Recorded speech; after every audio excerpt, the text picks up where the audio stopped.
Hello guys, আসসালামু আলাইকুম, good morning. কেমন আছো তোমরা সবাই? এখন যাব আমি বহরমপুর। তো বহরমপুর আমার কালকে যাওয়ার কথা ছিল, তো কালকে একটু কাজ পড়ে গেছিলো, ওই জন্য যাওয়া হয়নি। আজকে যাচ্ছি। আর তোমরা হয়তো ভাববে যে আমি তো সকাল সকাল যাচ্ছি কেন। তো মানে সকালে যাওয়ার কারণ হচ্ছে আমার নানি শাশুড়ির চোখ অপারেশন হবে সকালবেলায়, মানে এই 9টা-10টার সময় হবে, ওই জন্য আমরা আরও সকালে যাচ্ছি।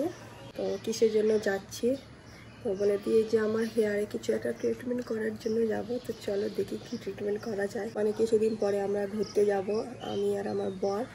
তো আমার বর বলেছে চুলটা ঠিক করতে হবে, তারপর নাকি আমাকে ঘুরতে নিয়ে যাবে। কি করা যাবে, যাই হোক আমারই ভালো। তো আমার বর এত জোর করছে, ওই জন্য আমি এখন যাব বহরমপুর আমার হেয়ারে কিছু ট্রিটমেন্ট করার জন্য। আমি, আমার বর আর আমার শাশুড়ি। আমার শাশুড়ি আমাদের সঙ্গে যাবে নানির সঙ্গে দেখা করতে, নানিকে দেখতে। তো এই ফাঁকে আমাদেরও দেখা হয়ে যাবে নানিকে। তো চল, আমি তো রেডি হয়ে গেছি। তো গাইজ এখন পর্যন্ত কেউ রেডি হয়নি, শুধু আমি রেডি হয়ে আছি। রেডি হয়ে ওয়েট করতাম কি একটু ভালো লাগে না। আমার মতো তোমরা কে কে আছো গাইজ কমেন্টে জানাবে। তো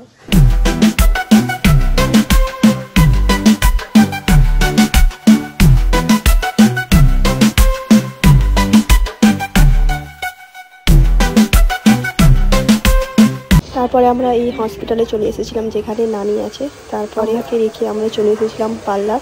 তো ফার্স্টে আমার হেয়ারটাকে ভালোভাবে ওয়াশ করার পর তো এই দেখো গাইজ, ফাইনালি আমি বসে গেছি আমার হেয়ার ট্রিটমেন্ট করার জন্য। তো তোমরা হয়তো ভাববে যে আমি কি ট্রিটমেন্ট করাচ্ছি, তো তোমাদের বলে দিই।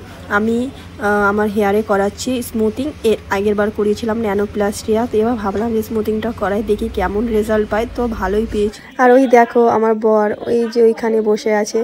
তো কি বলবো গাইস, আমার সঙ্গে সারাটা দিন বসেছিল, আমার সঙ্গে ছিল, মানে 6 ঘন্টা একই রকম পার্লারে আমার সঙ্গে ছিল। তো আমি অনেক লাকি যে এরকম একটা বর পেয়েছি। তো কি বলবো, এই যে আমিও বোর হচ্ছি গাইস, একই রকম 6 ঘন্টা বসাটা মুখের কথা না। তো বসে বসে আমি বোর হচ্ছিলাম, আর আমার ফেভারিট ইউটিউবারের ভিডিও দেখছিলাম সৌরভ যোশীর। তো আমার বরও বসে বসে বোর হচ্ছিলো, তাই বললাম আমার বরকে যে তুমি একটা কিছু করে নাও। তো আমার বরকে বললাম যে ডিট্যান করো, রোদে গিয়ে গিয়ে অনেক ট্যান পড়ে গেছে। তো আমার বরকেও বসিয়ে দিয়েছি।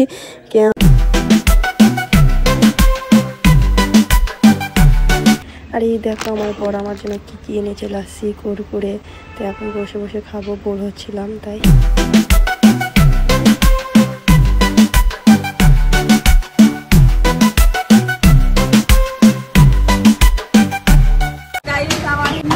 কেমন লাগছে গাইস কমেন্টে জানাবে। তো গাইস আমার বর 5 ঘন্টা থেকে বোর হয়ে গেল আমার জন্য। তো ফাইনালি হলো, আমরা 11:30টার সময় এসেছিলাম, এখন যাচ্ছি 6টার সময়। এর জন্য আমার কোনো ইচ্ছা ছিল না, এবার আমার বরের জন্য আসতে হয়েছে আমাকে। চলো, এরপরে আমরা চলে এসেছিলাম পাপ্পু ধাবা। বহরমপুরে এসেছি আর পাপ্পু ধাবা আসবো না এটা হয়। তো আমরা এখন বসে পড়েছি, আর আমার বর ওই যে অর্ডার দিচ্ছে, মেনু দেখছিল কি কি অর্ডার দেওয়া যায়। তো ফাইনালি বাটার তান্দুরি আর চিকেন অর্ডার দিয়েছিলাম। তো জমিয়ে খাওয়া দাওয়া হলো। গাইস আমাদের খাওয়া দাওয়া হয়ে গেল, ডিনার করে নিলাম আমরা 6টার সময়। পেট পুজো হলো, হলো। সকাল থেকে আমরা না খেয়েছিলাম, টাইম পেলাম খাওয়ার, কাজটা সেরে এতগুলো খেলাম। চলো গাইজ বাড়ি যাই, নানির সঙ্গে তো দেখা হলো না। তো চলো বাড়ি চলো।